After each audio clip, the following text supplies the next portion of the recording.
Agora a gente vai ver como é que a gente pode resolver os problemas MILP, misto inteiro lineares. Então, com algumas variáveis binárias, algumas variáveis discretas, não necessariamente binárias. Eu estou dizendo binária porque no nosso dia a dia, em geral, se a gente tem variáveis inteiras, são variáveis binárias, mas como o próprio nome diz, elas só precisam ser inteiras, então elas poderiam ser 0, 1, 2, 3, 4. A gente não precisa se preocupar muito com isso. Sempre que você tem variáveis inteiras, você consegue converter isso para binárias. Então dá para pensar nelas como binárias sem nenhuma perda de generalidade, na verdade.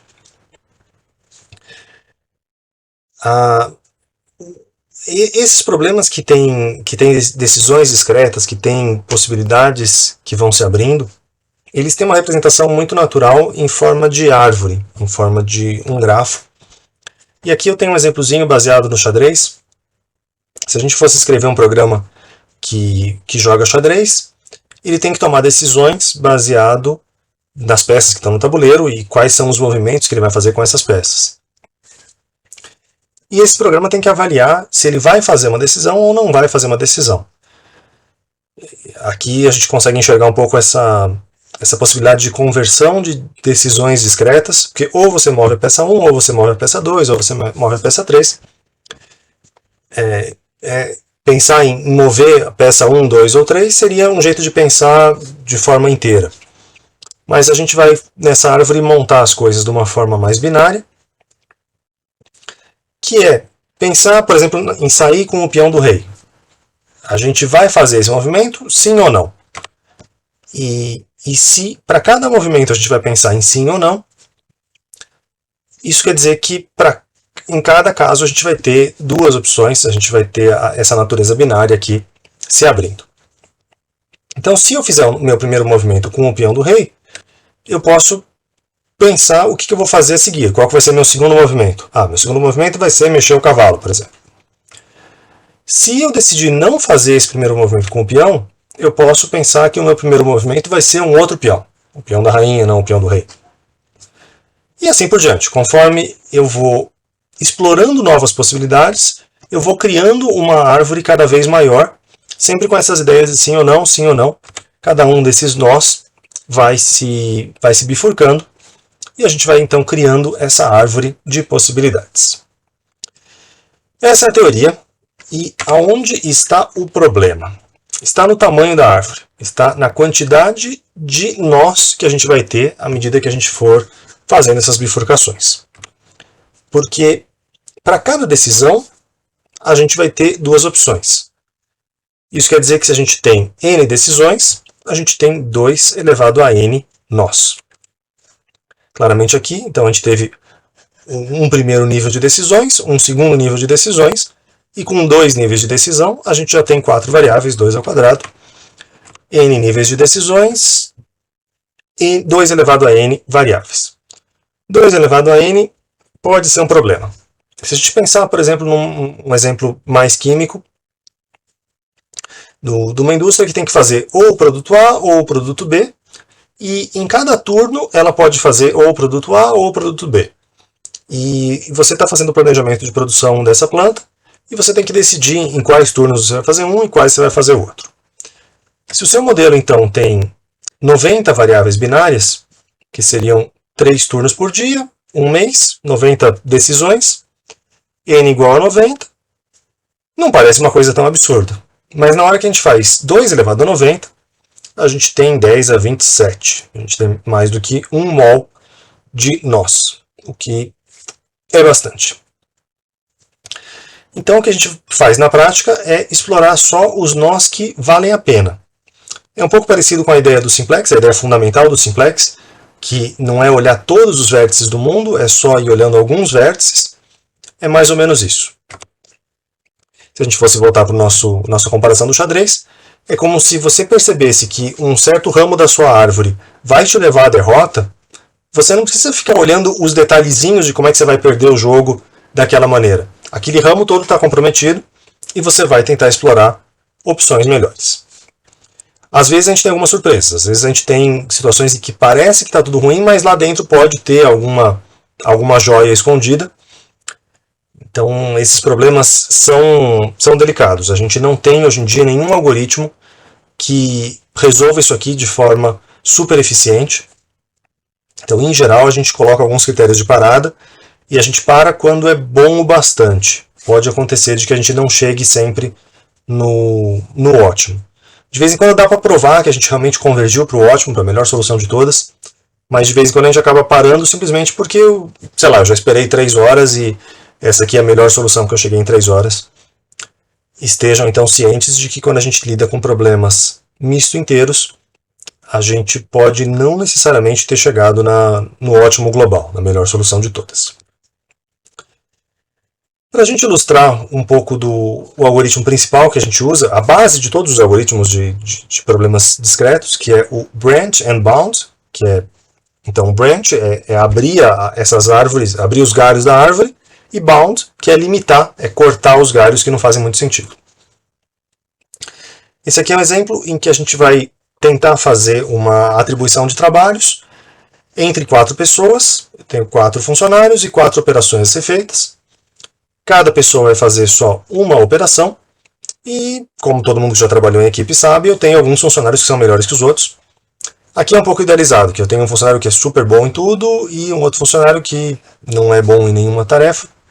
Nem tão idealizado assim, às vezes quando acontece. Esses números são as probabilidades de sucesso. Então, quanto mais perto de 1, melhor é aquela pessoa naquela tarefa. A gente vai querer maximizar a probabilidade total de sucesso. A gente vai admitir que cada tarefa é independente da outra, então a probabilidade total de sucesso é o produto das probabilidades individuais. E como é que eu vou distribuir as pessoas para ter o maior produto possível?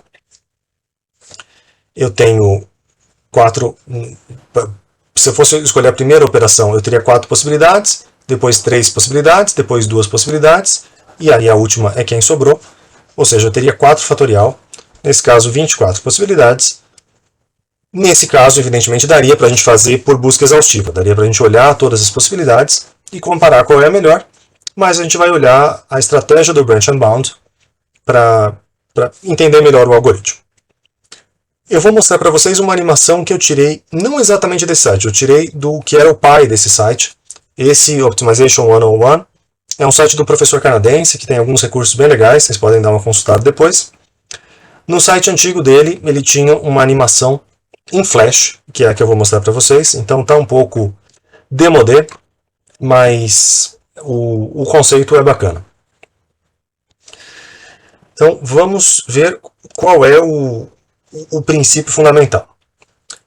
No Branch and Bound, a gente parte de um nó raiz, que é a primeira possibilidade, a primeira alocação possível.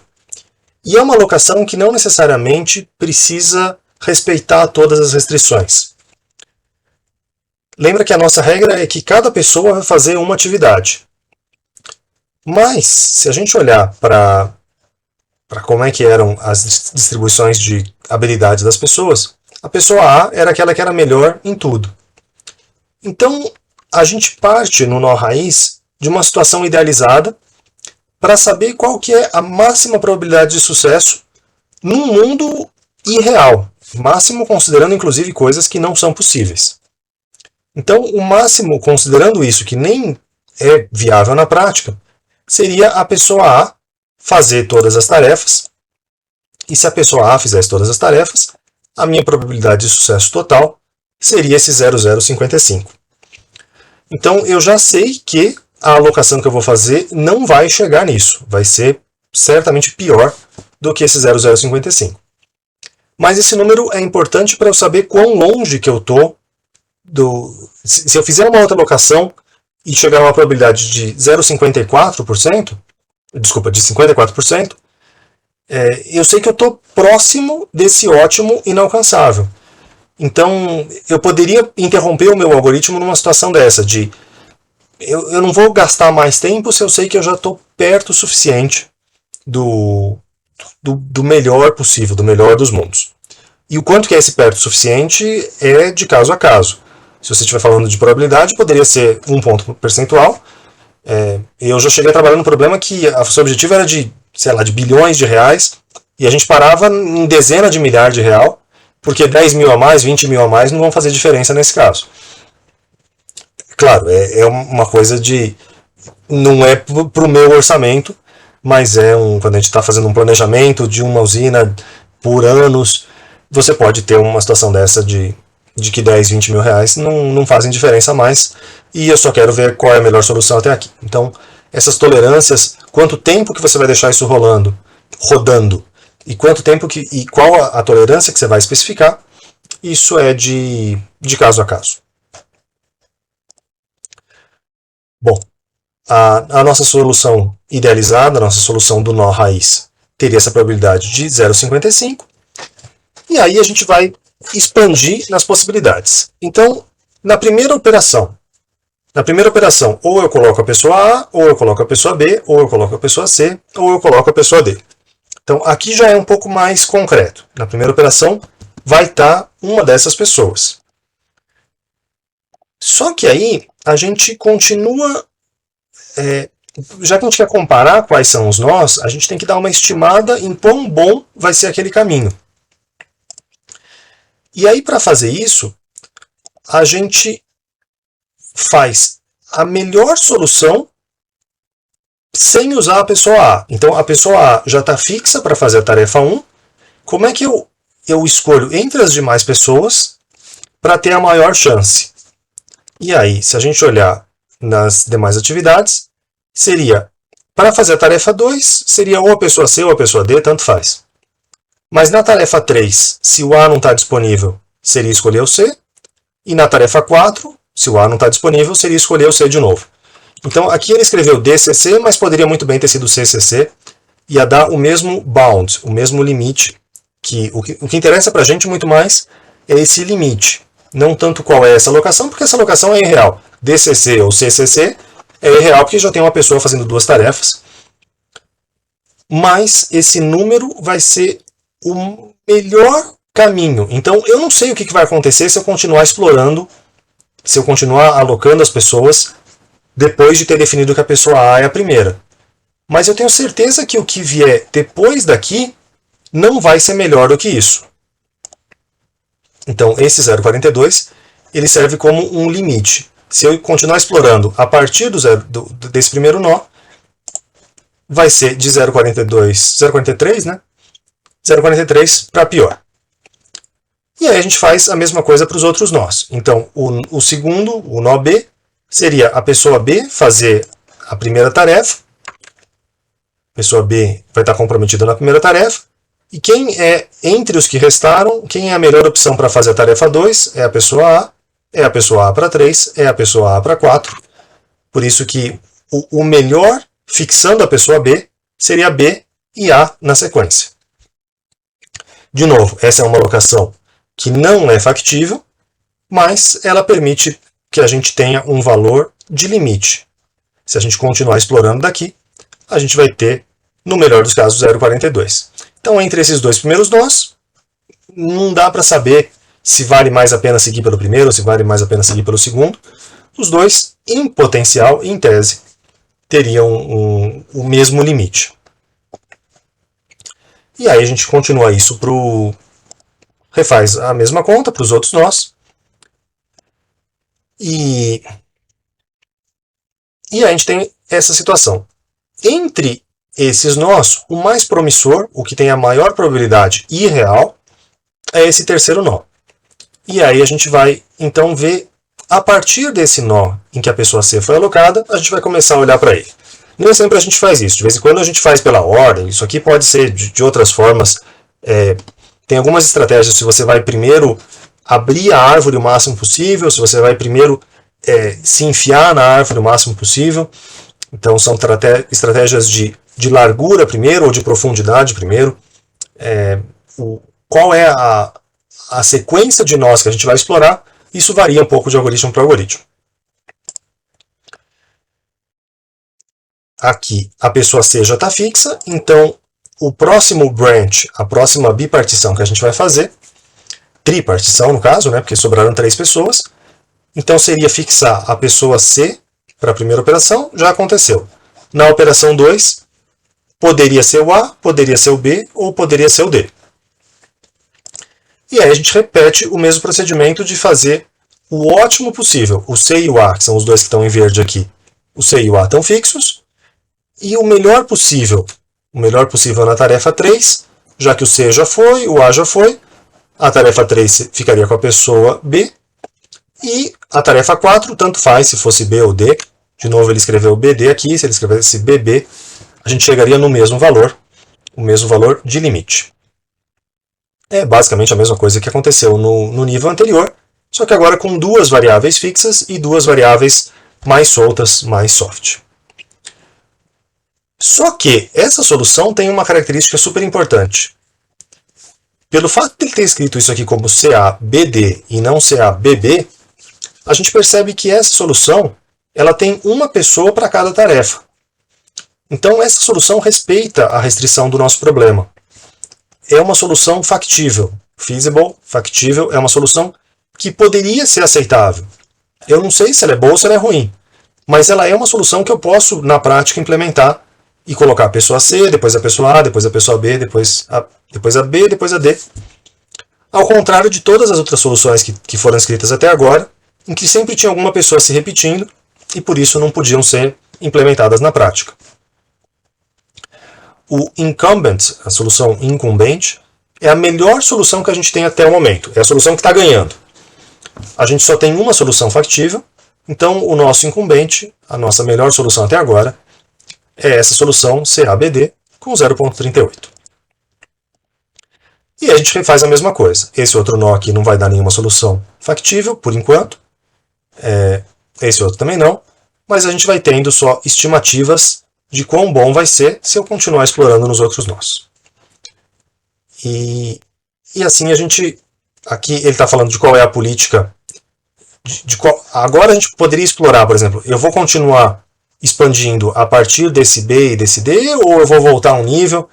Aqui ele está falando que a política que ele está fazendo é a do melhor em geral. Então é por isso que ele vai explorar o melhor entre todos os que não foram explorados ainda, é esse 0,459. Por isso ele vai começar a expandir a partir desse. Mas como eu já disse, essas políticas de por onde que a gente vai expandindo, elas variam bastante de algoritmo para algoritmo. E a gente faz a mesma coisa, fixa alguém para a operação 2 e calcula para os demais o que está acontecendo. E aqui a gente tem uma coisa interessante. Esse nó em que a pessoa D fez a primeira, a B fez a segunda, e daqui para frente eu vou fazer o melhor possível, que seria a pessoa A em tudo. Se eu fizer o melhor possível a partir daqui, a minha chance de sucesso vai ser 0,34. E esse 0,34 é pior do que o 0,38, que é uma coisa firme, que eu sei que é possível realizar. Enquanto esse 0,34 é um melhor idealizado. O que quer dizer isso? Quer dizer que eu não preciso continuar explorando as possibilidades. Se o melhor idealizado já é pior do que alguma coisa concreta que eu tenho, isso aqui pode ser jogado fora. Então essa é a parte do bound, essa é a parte do jogar fora alguma coisa e limitar essa expansão. Esse nó DB, a partir daqui, isso aqui está morto, e é o pruned, que é o podado, literalmente podar um nó, é cortar esse nó, e a partir daqui esse xizinho está marcando que a gente não vai mais expandir, não tem por que a gente expandir, vai ser só uma perda de esforço computacional. Então esse é o fundamento do Branch and Bound.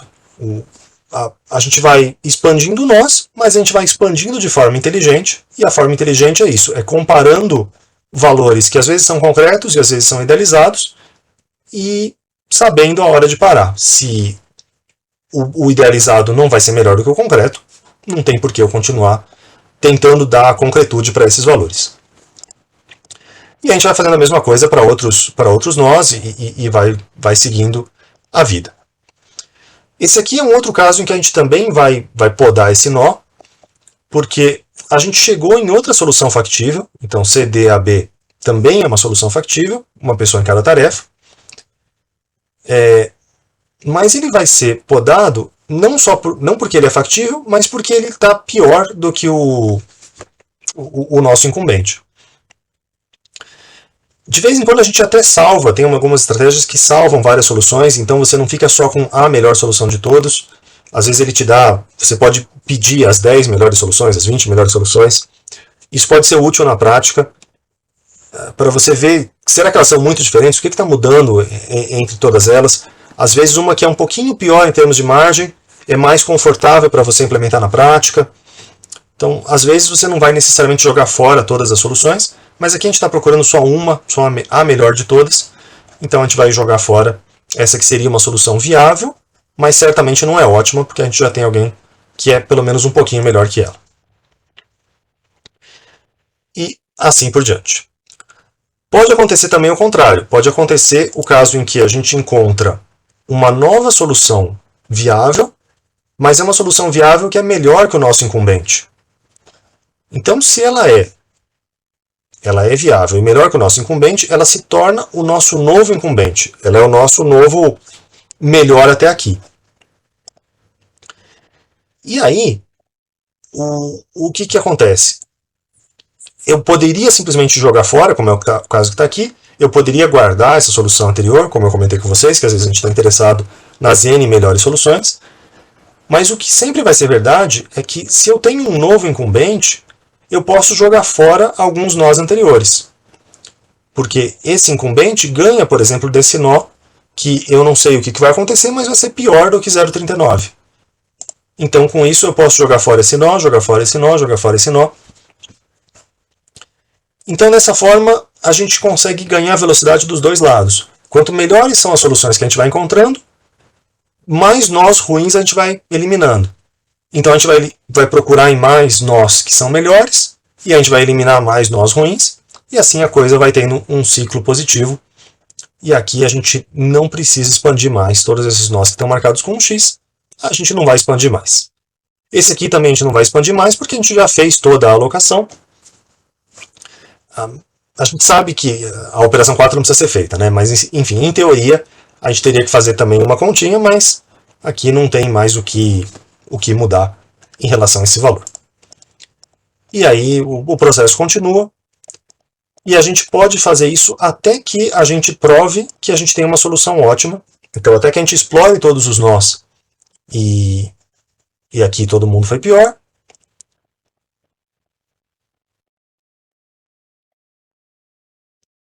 Aqui eu vou precisar fazer, esses dois foram jogados fora, mas eu vou precisar fazer ainda mais um nível. Mas esse também não é melhor do que eu já tenho, esse também não é melhor do que eu já tenho. Como aqui a gente tem relativamente poucas variáveis, quando a gente define a operação 3, a gente já está implicitamente também definindo a operação 4. Por acaso, né, por esses valores melhores que sobraram. Então, a gente não... Aqui foi meio que a gente chegou no final da árvore. Mas muitas vezes a gente vai parar antes, porque os nós vão... Você já sabe que não precisa continuar naqueles nós. No entanto, tem essas possibilidades. Você pode parar simplesmente porque você já gastou tempo demais, porque você pode definir uma memória que a quantidade total de nós que você quer explorar. Você pode simplesmente definir uma distância entre a solução que você tem agora e o melhor impossível, o melhor impossível no caso, né?